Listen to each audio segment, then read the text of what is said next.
Seguimos hablando de naturaleza, ahora de la mano del agua invisible, la serie documental que cada semana nos habla de ese recurso vital que es el agua subterránea. Hoy, entre otros asuntos, descubriremos qué tiene que decir la hidrogeología sobre los aspectos más científicos.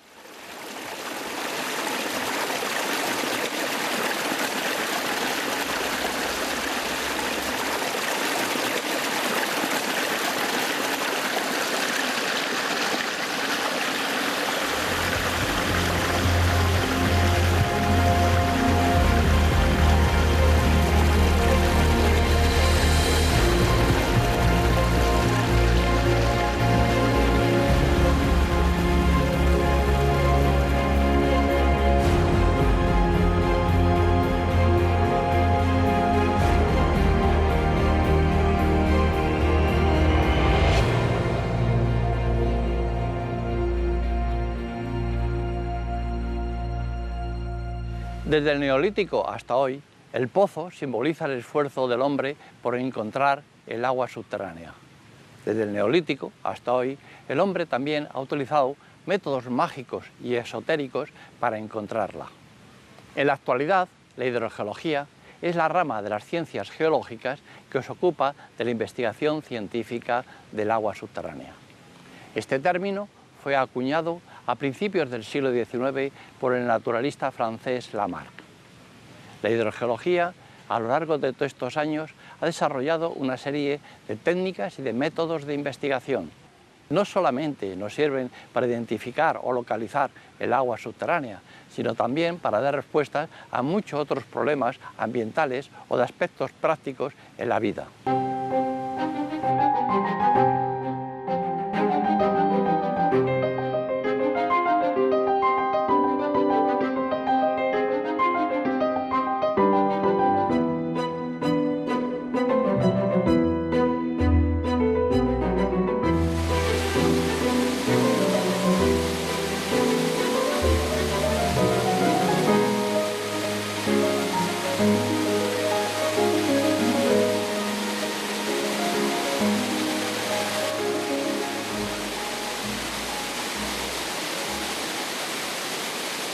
La memoria colectiva de todas las culturas está llena de relatos en los que, tras una intervención divina, directa o indirecta, brota agua saludable de la tierra. Dotados de un carácter sagrado, manantiales y fuentes testimonian el sentido providencialista que el hombre tradicionalmente ha atribuido a los hallazgos de agua subterránea.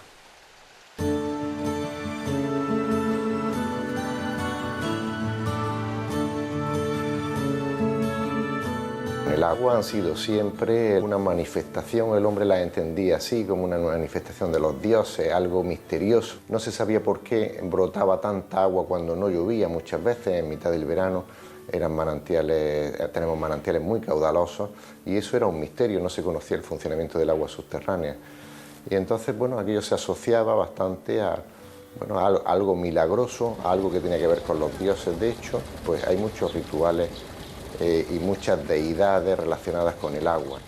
En todas las religiones, no solamente en la cristiana, sino en la musulmana y en muchas más, ¿no?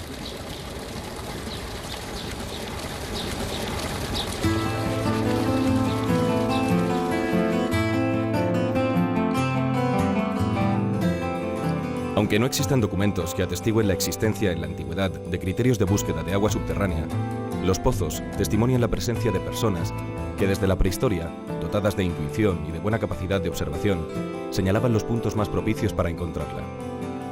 Como los actuales taoríes, localizaban el agua guiados por la presencia de humedad o de la vegetación adecuada.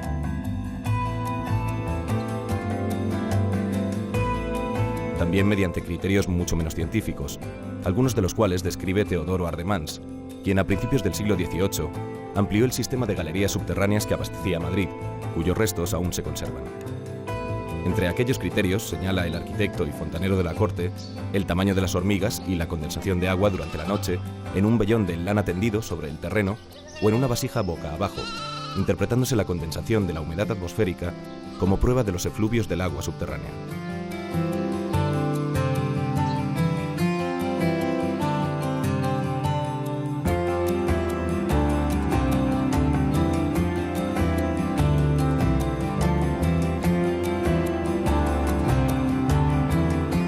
Quizás uno de los primeros escritos precientíficos sea el Tratado de las Aguas Subterráneas de Al-Karaji, un matemático iraní del siglo XI. En él, junto con una detallada descripción de las técnicas de perforación de galerías, analiza las características del subsuelo por donde fluyen los cauces subterráneos, como su dureza, la mayor o menor presencia de arenas o la facilidad de su excavación.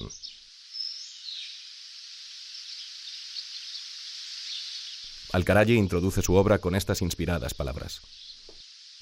No hay tema más hermoso ni arte más sutil y provechoso que la explotación de las aguas subterráneas.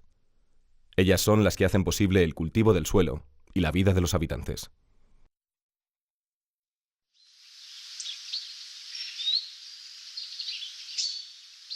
Afortunadamente hoy, con el desarrollo de la hidrogeología, contamos con métodos científicos para localizar y cuantificar el agua subterránea, para analizar su composición química y para conocer sus movimientos.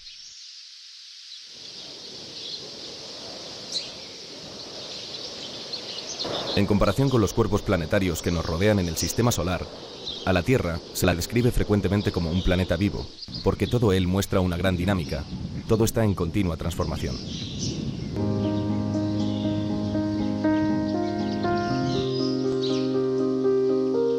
El ciclo del agua es un ejemplo de ese estado de continuo movimiento, como lo es el ciclo de la vida, el de los elementos químicos como el nitrógeno o el carbono, o el de las rocas que con tanta precisión conocen los geólogos.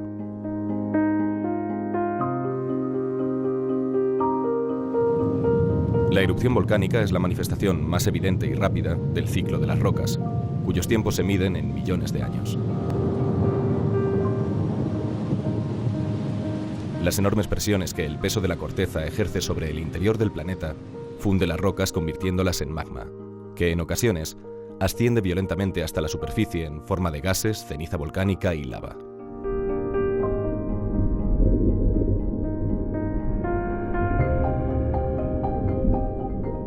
En contacto con la atmósfera o con el agua del mar, el magma se enfría y solidifica rápidamente, dando lugar a las rocas volcánicas, formadas de cristales minúsculos, cuyo exponente más conocido y abundante es el basalto.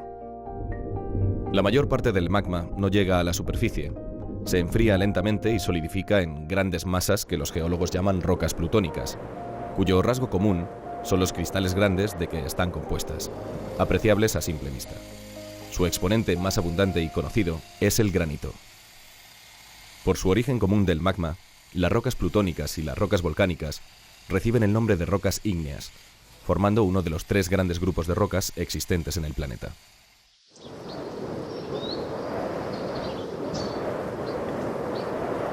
Las grandes presiones tectónicas elevan las masas rocosas, dando lugar, en ocasiones, a su afloramiento en superficie.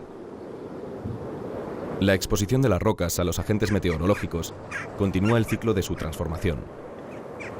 La erosión y la fragmentación permitirán que el viento y la lluvia arrastren los trozos más pequeños que arroyos y ríos terminarán por depositar en los grandes valles o en el fondo del mar, rellenando lentamente las cuencas de sedimentación.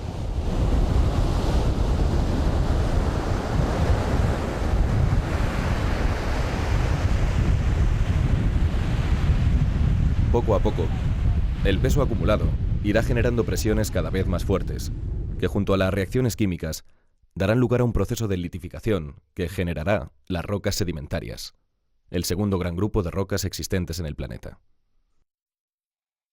Arcillas y areniscas, calizas, yesos, carbones y margas son algunos de los exponentes más comunes de las rocas sedimentarias, que como una capa extendida sobre las rocas ígneas cubren el 70% del planeta.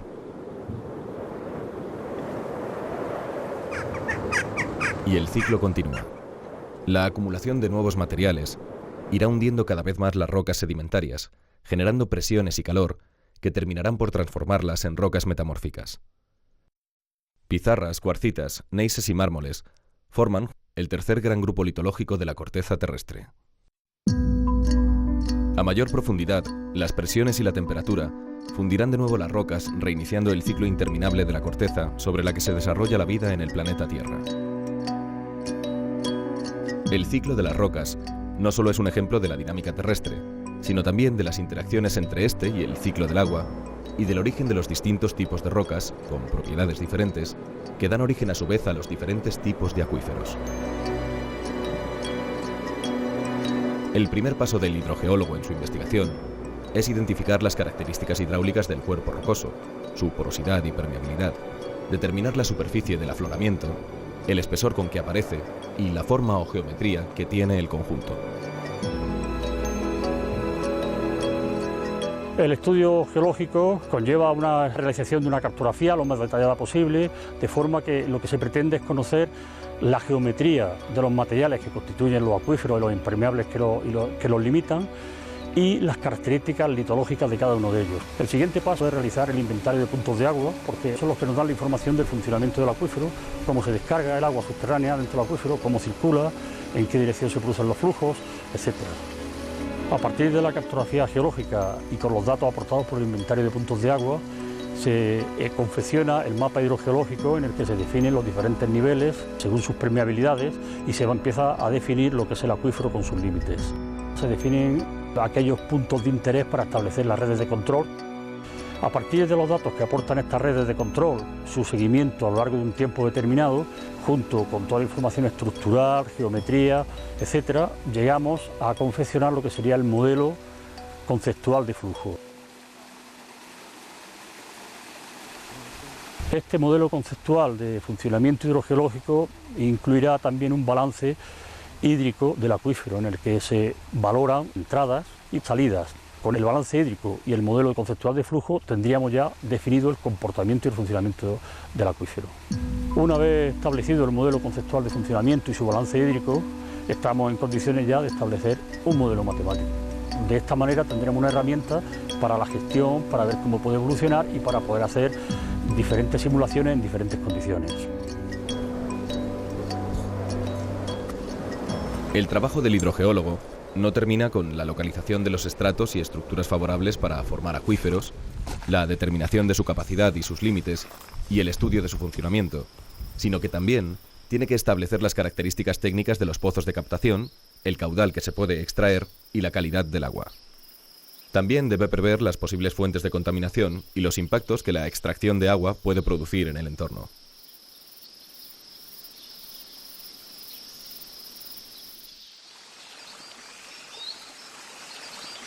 Este es básicamente el procedimiento normal de la investigación hidrogeológica, adaptable a todo tipo de acuíferos. Algunos de ellos presentan peculiaridades propias como los formados en las rocas calizas, en los yesos, dolomías y otros materiales solubles, universalmente conocidos como acuíferos kársticos, por la denominación de la región ítalo-eslovena que ofrece una muestra ejemplar de mesetas calcáreas con una configuración característica.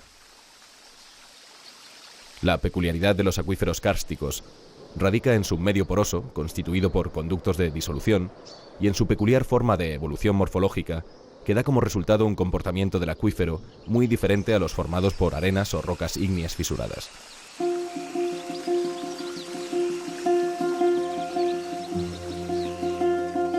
Los acuíferos kársticos constituyen aproximadamente el 12 o el 15% de la superficie terrestre.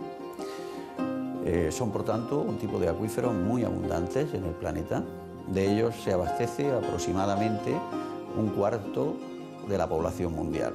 Ciudades como Viena o Roma se han abastecido históricamente de este tipo de medios y actualmente un tercio de Europa está cubierta por materiales kársticos, de los cuales se extrae agua para distintos usos. En la península ibérica, los macizos kársticos ocupan casi la tercera parte del territorio, abundando fundamentalmente en la mitad oriental. Su peculiaridad procede del estar formados fundamentalmente por rocas calizas que se disuelven con el agua.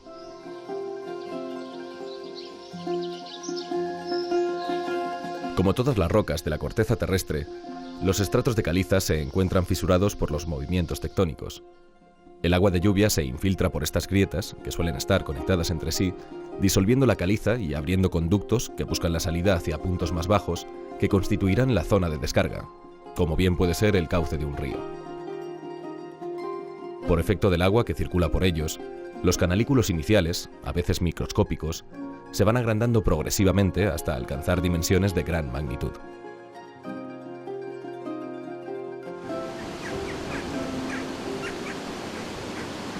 La erosión participa activamente en la formación del karst, al hacer cada vez más profunda la zona de descarga, de manera que el nivel freático desciende dejando por encima de él, como fruto de la disolución de los materiales calizos, grandes conductos y cavernas que suelen formar una intrincada red y pueden constituir una atracción turística por sus bellas y sorprendentes formas.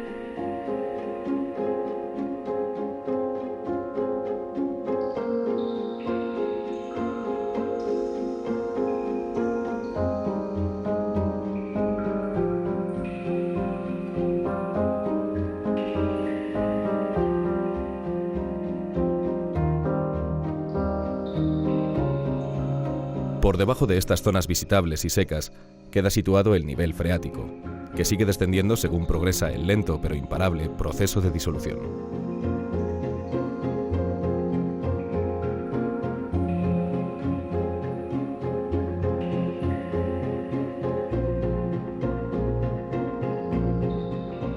Desde el punto de vista científico, el karst presenta también algunas singularidades muy importantes.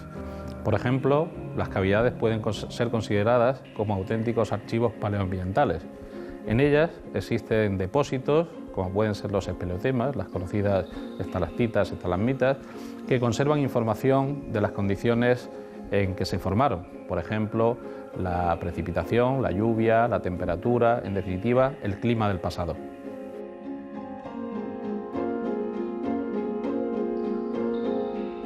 Desde el punto de vista económico, el karst tiene también una importancia fundamental.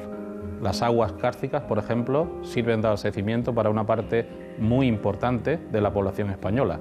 Casi el 25% de los españoles beben agua subterránea procedente del karst.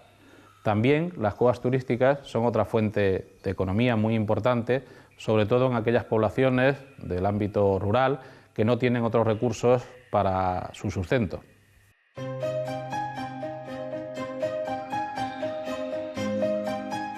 El ciclo de karstificación termina cuando el nivel freático llega al final de los estratos de calizas. Las cavernas se hacen inestables y se hunden, mientras continúa el proceso de erosión en superficie, dando como resultado final desolados y, sin embargo, sugerentes paisajes de ruinas rocosas.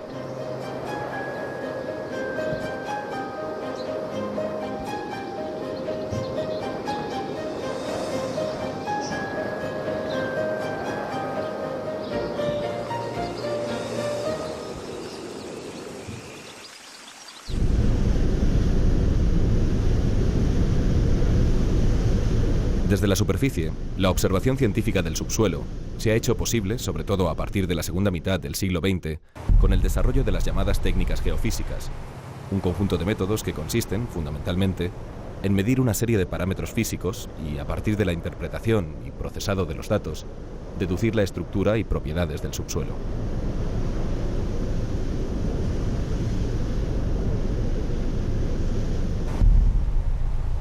Técnicas sísmicas que se denomina sísmica de reflexión, que lo que hacen es estudiar las trayectorias de los rayos reflejados en las superficies con contraste de velocidad sísmica.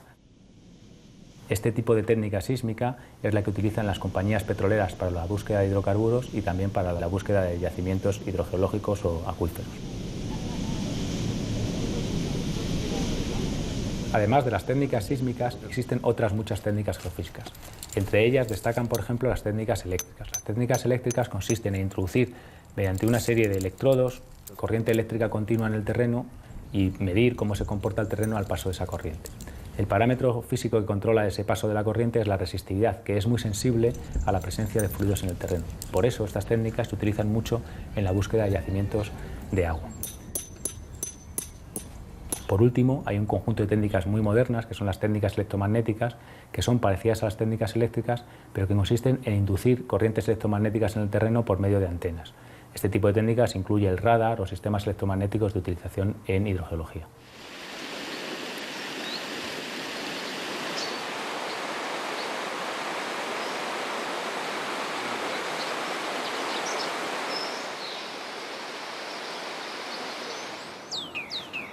Los trabajos del hidrogeólogo y del geofísico en superficie determinan la ubicación y dimensiones del acuífero, la cantidad de agua que contiene y, si no se trata de un acuífero confinado, las zonas de recarga, es decir, por donde entra dicha agua, y los puntos de salida, las zonas de descarga.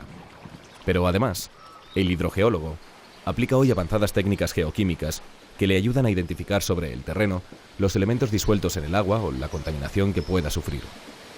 Para ello se utilizan los piezómetros, perforaciones que llegan hasta el nivel freático y que, estratégicamente distribuidas en el terreno, sirven como red de control de un acuífero.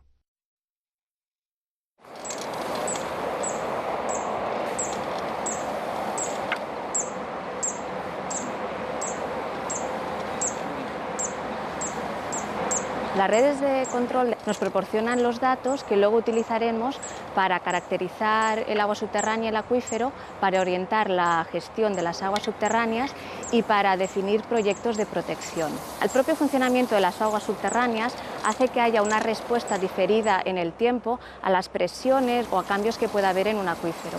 Es por eso que es necesario tener series de datos históricos que nos permitan, por ejemplo, seguir la actividad antrópica que pueda haber en un acuífero regional, poder implementar modelos matemáticos y hacer pronósticos en el tiempo, e incluso abordar temas relacionados con el cambio climático.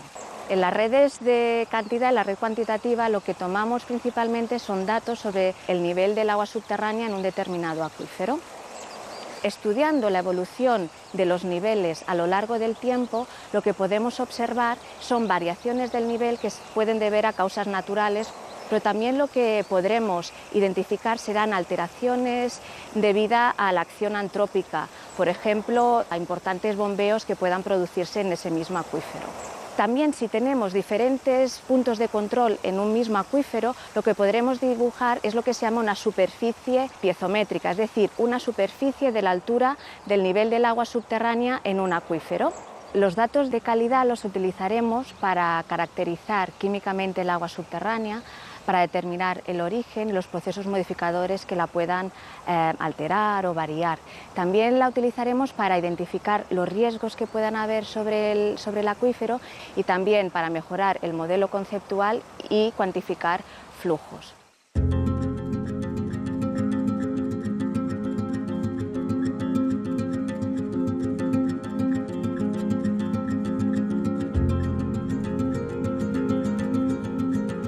El trabajo de medida y muestreo en campo se complementa con los análisis de laboratorio.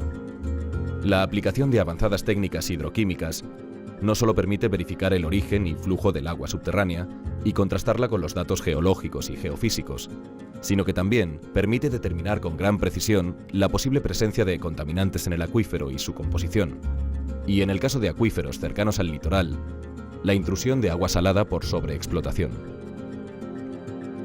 Los procesos de laboratorio son determinantes a la hora de adoptar medidas de protección y de correcta gestión de ese imprescindible recurso subterráneo que llamamos agua invisible.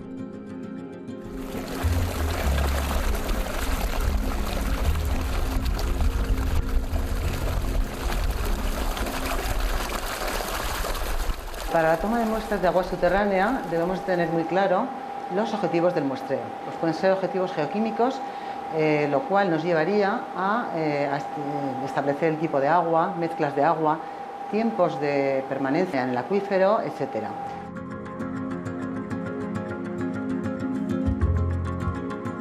Un segundo objetivo sería estudio de la calidad del agua en función de su uso. Y por último, el tercer objetivo sería estudio de la contaminación del agua derivada de actividades antrópicas en el entorno de las captaciones donde hemos tomado la muestra. En este sentido, tenemos que diferenciar, por una parte, aquellos contaminantes, como es el caso del nitrógeno y fósforo, que pueden derivarse de uso de fertilizantes. Por otro lado, está el tema de la contaminación por metales pesados, como pueden ser, estaríamos hablando del arsénico, el cromo, el cadmio, etc. Y por otra parte, microcontaminantes orgánicos, y digo micro porque los obtenemos hasta en cantidades de partes por trillón, es decir, pequeñísimas. Y estaríamos hablando de todos los compuestos orgánicos, pesticidas, trialometanos, pero también no hay que olvidar que estamos hablando de los emergentes, que son derivados de los fármacos, de las drogas de uso, en general derivados de toda la farmacología que usamos a diario los humanos.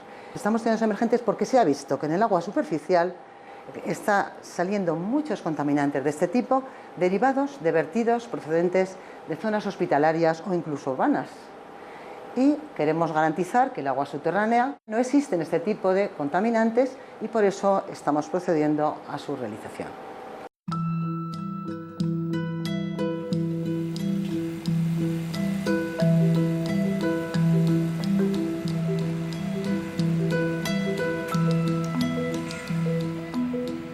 El sondeo de investigación completa el conjunto de técnicas exploratorias aplicadas hoy por el hidrogeólogo.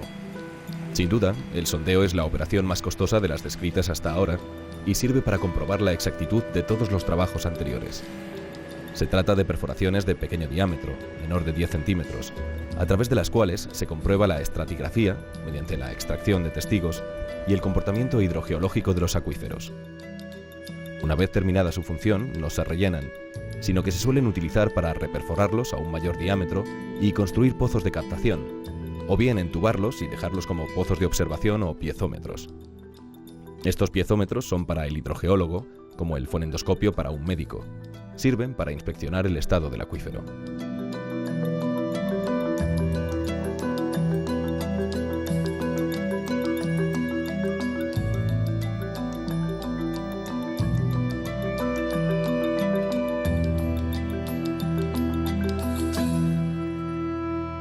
Esta rápida visión del trabajo del hidrogeólogo nos permite apreciar que la hidrogeología es una ciencia sólidamente asentada, con una serie de principios y de técnicas ampliamente desarrolladas para permitirnos un conocimiento bastante profundo de los acuíferos para su mejor gestión y aprovechamiento.